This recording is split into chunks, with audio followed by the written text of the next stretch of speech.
The Abraham Accord signed by the UAE and Israel, a new landmark in the relationship between the two nations, also paved the new path for UAE and Israel, two nations which did not look each other in the eye till now, and this has had far-reaching ramifications. Both the countries have since been working to establish links and normalize relations.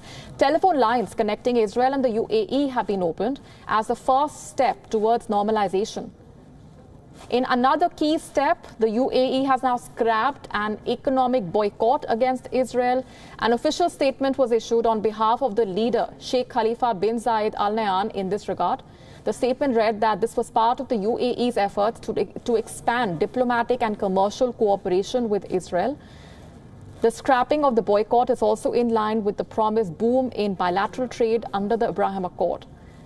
The new decree allows for Israelis and Israeli firms to carry out business activities in the UAE. It also allows for the purchase and trade of Israeli goods in the UAE. In another development, the first direct commercial flight from Israel to the UAE is expected to land in Abu Dhabi on Monday. The flight, operated by Israel's state carrier El Al, will be carrying US President Donald Trump's senior advisor Jared Kushner on what is being called the UAE mission.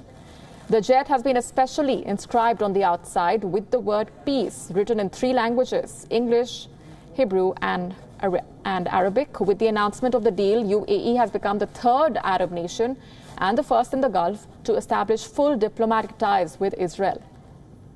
While Israeli Prime Minister Benjamin Netanyahu has projected it as a major victory, Palestinian groups have slammed the deal. They have termed it as an act of betrayal and a stab in the back by the UAE, and also said that it ignores the rights of the Palestinian people.